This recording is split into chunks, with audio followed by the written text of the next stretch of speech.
As I've mentioned before, I'm a very analytical person. In my analytical ways, I try to find the understanding that I need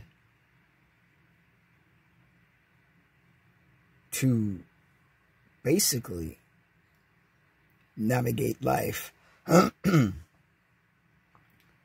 Take what I see, process it in my processor, and then fragment it and put it in compartments. Compartments that will allow me later on to pull it out when I need to reference certain things. I think that one of the reasons we have stopped believing, most people, is because they cannot relate to the biblical teachings, to the way the church is set up, and how distant God has become in their life. It takes a lot of effort to connect with God. It takes a lot of work to be able to understand, decipher, accept the teachings. I believe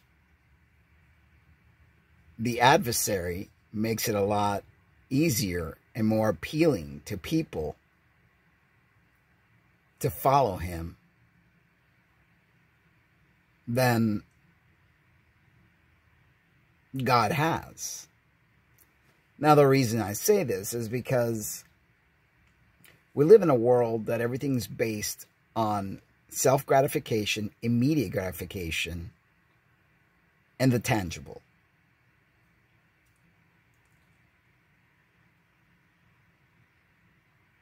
To believe in God, you have to have faith and imagination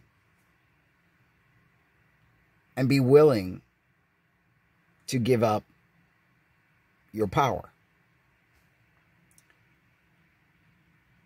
We are asked constantly to put ourselves second, to have blind faith, and to stop doing the things that we enjoy doing. To stop wanting, to stop seeing ourselves and to see others and to seek God at all cost. These are things that this generation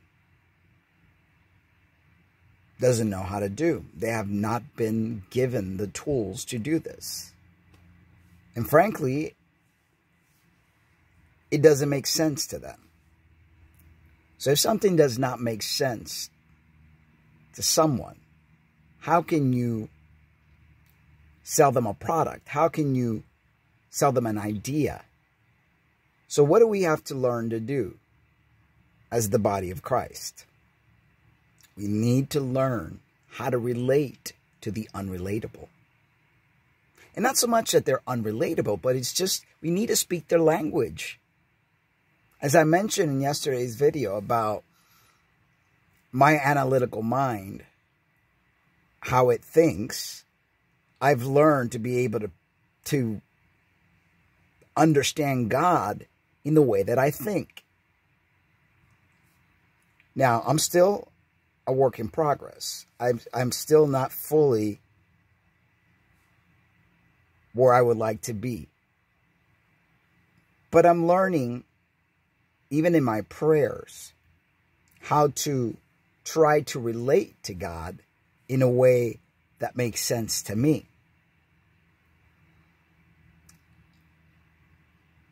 I'm trying to relate to God in a way that could be functional. Because I think in function, everything in my mind has to have a function. Everything has to have a place, and there's a compartment, and there's a set way, an understanding of the flow. And it's just, it has to fit. It has to, like, you know, make some sort of sense. So when I was considering myself agnostic, I was hungry for information because I love to learn. And certain things fascinate me. So looking at the way we are taught, the biblical lessons, the way that we are talked to when we go to church, that there's no true interaction. It's just a person in that pew speaking at you, teaching you. There's no interaction. There's no questions and answer. You know, people sharing their lives and real life experiences. None of that goes on. It's just the way of this world. I mean, what do? We go to school for 12 years, and that's the way we're taught. And then we go to college, and that's the way we're taught. You got a teacher that's sitting there in the podium, yakety, yakety, yakety, yakety. You're memorizing it. You're not even understanding it most of the time. And that's the reality that we live in. Me, I think we need to change that. Me, I'm the type of person that, okay, I'm gonna take this, you know, I'm like the analytical person that's going to figure out the problem, and I'm going to bring a solution, or try to anyway. So this is why I do what I do regarding the LGBT. You know, I try to figure out, okay, well, why are we this way? There's got to be a reason. I'm just not going to accept the fact I'm this way because I'm born this way, because no, that's not a reason. That's like a parent telling you just because I say so. That's not a reason. And we know that the default system is not that.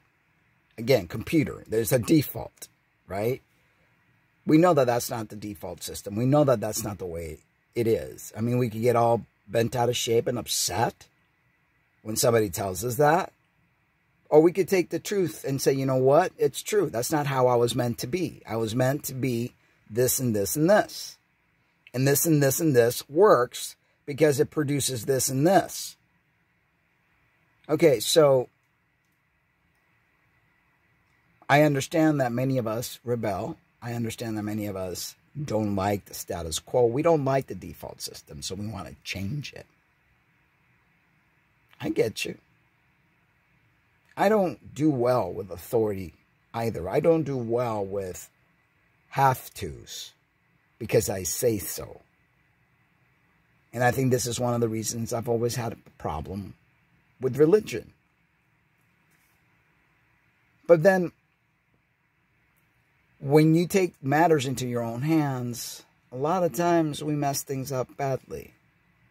And we're not happy, we're not complete, we're chasing our tail, or we're like a hamster in a wheel, trying to figure things out ourselves. So I've come to the conclusion, there is definitely something bigger than me. Okay, something way bigger than me, something that has the ability to squish me in a second, has the ability to heal me, has the ability to do whatever, right? Now I know, and in my heart I feel that this higher being, our God, Yahweh, whatever name you want to call the one you pray to,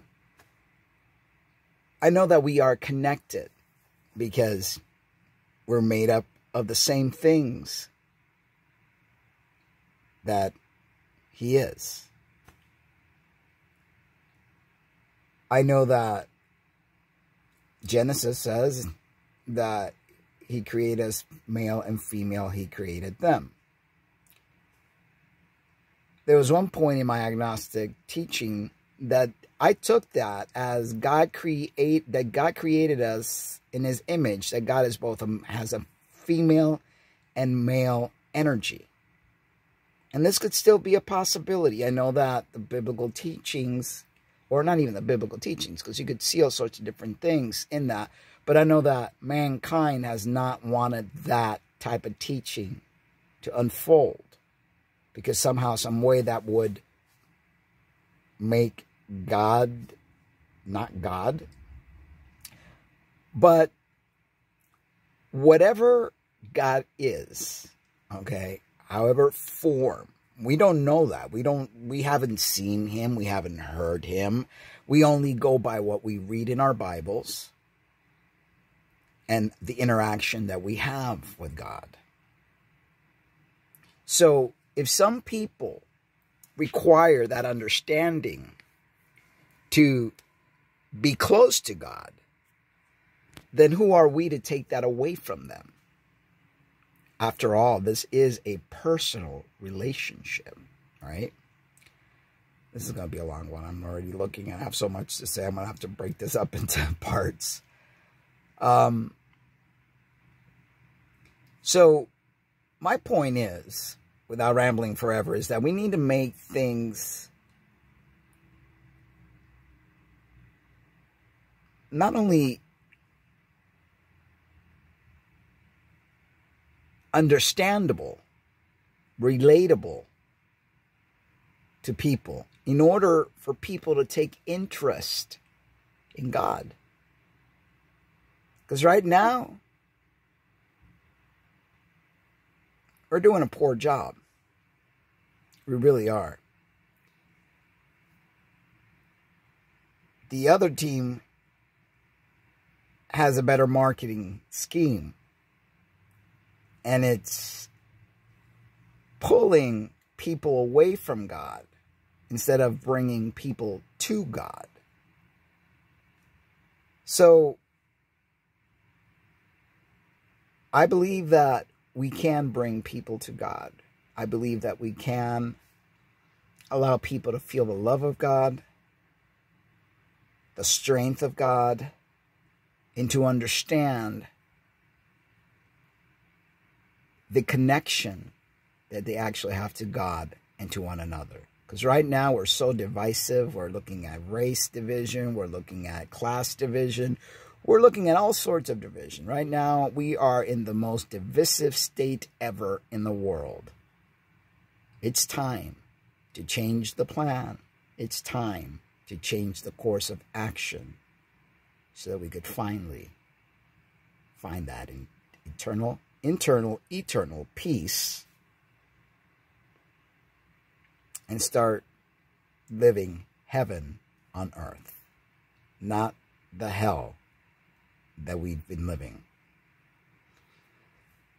So that's going to be my quest. My videos, when I get out on the road, when I start doing my ministry out there and connection, I'm not going to be worried so much about the sins, the this, the that. And yes, that is important to understand what the outcome of our living brings.